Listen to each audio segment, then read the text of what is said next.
CM Revanth Reddy గారిపై ఒక నమ్మకం అనేది కేవలం తెలంగాణ కాంగ్రెస్ పార్టీ లీడర్లలో కార్యకర్తలనే కాదు, ఏకంగా అస్థిన కాంగ్రెస్ పార్టీ నాయకుల్లో కూడా ఒక నమ్మకం ఏర్పడిందని చెప్పవచ్చు. నిజానికి కాంగ్రెస్ పార్టీ అనగానే తెలుగు ప్రజలకు గుర్తొచ్చే పేరు వైఎస్ రాజశేఖర్ రెడ్డి గారు బ్రతుకున్నన్ని రోజులు కాంగ్రెస్ పార్టీ విజయం కోసమే పోరాడారు. అలాగే ఆయన చివరి కోరిక వచ్చేసి రాహుల్ గాంధీ గారిని ప్రధానమంత్రి చేయడమే. కానీ వైఎస్ఆర్ మరణించిన తర్వాత వైఎస్ఆర్ ఫ్యామిలీలో కొందరు మాత్రం కాంగ్రెస్ పార్టీకి ద్రోహం చేశారని చెప్పవచ్చు. కాంగ్రెస్ పార్టీ వైఎస్ఆర్ ఫ్యామిలీకి ఎన్నో ఇచ్చింది, పదవులు ఇచ్చింది, అభిమానులు ఇచ్చింది, అలాగే ఆస్తులను ఇచ్చింది. వైఎస్ ఫ్యామిలీ మాత్రం కాంగ్రెస్ పార్టీకి ఏమి ఇవ్వలేకపోయింది. వైఎస్ జగన్మోహన్ రెడ్డి గారు ఎప్పుడైతే వైఎస్ రాజశేఖర రెడ్డి గారు మరణించిన తర్వాత తాను ముఖ్యమంత్రి అవుదాం అనుకున్నాడో అప్పుడు కాంగ్రెస్ పార్టీ పెద్దలు మాత్రం వైఎస్ జగన్మోహన్ రెడ్డి కాకుండా వేరే సీనియర్ నాయకుడు కావాలని కోరుకున్నారు. ఆ సందర్భంలో వైఎస్ఆర్ పై ఉన్న సెంటిమెంటును రెచ్చగొట్టి కాంగ్రెస్ పార్టీకి సంబంధించిన కార్యకర్తలను అలాగే కాంగ్రెస్ పార్టీకి సంబంధించిన లీడర్లను తీసుకొని వెళ్ళిపోయాడు.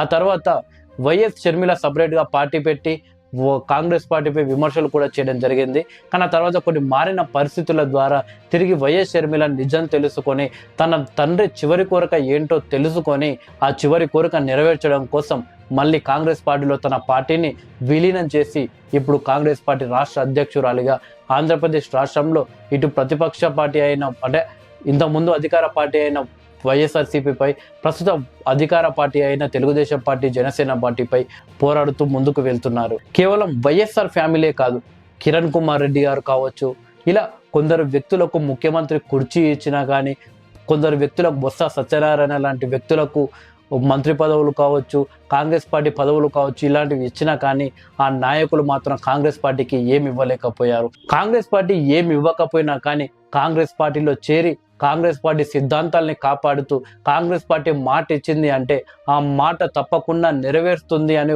ప్రజల్లో ఒక నమ్మకం ఉంది. ఆ నమ్మకాన్ని కాపాడుతూ ముందుకు వెళ్తున్నారు ప్రస్తుతం తెలంగాణ రాష్ట్ర ముఖ్యమంత్రి రేవంత్ రెడ్డి గారు.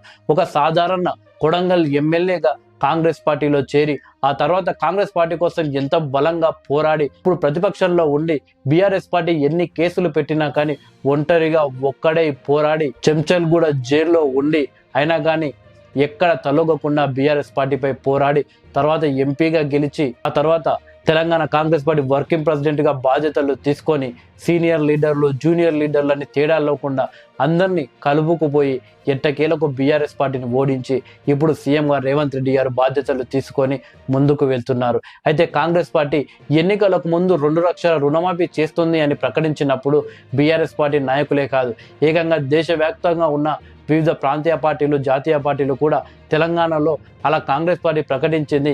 ఏ విధంగా రుణమాఫీ అలా అమలు చేశారు? 2 లక్షల రుణమాఫీ అంటే మామూలు మాటల, అది అసాధ్యం అని అన్నారు. కానీ ఆ రోజు రాహుల్ గాంధీ గారు రేవంత్ రెడ్డి గారు చెప్పారు, అసాధ్యం కాదు, అది సుసాధ్యం అని నిరూపిస్తాం, తప్పకుండా చేశామని రేవంత్ రెడ్డి గారు రాహుల్ గాంధీ గారు చెప్పారు. తాజాగా 2 లక్షల రుణమాఫీలో భాగంగా ముందుగా 1 లక్ష రుణమాఫీ చేయడం జరిగింది. ఈరోజు 1,50,000 వరకు రుణమాఫీ చేయడం జరిగింది. ఇక దీంతో దేశం మొత్తం తెలంగాణ వైపే చూస్తుంది. ఇది ఎలా సాధ్యం, ఎలా చేశారని దేశమే ఆశ్చర్యపోతుంది.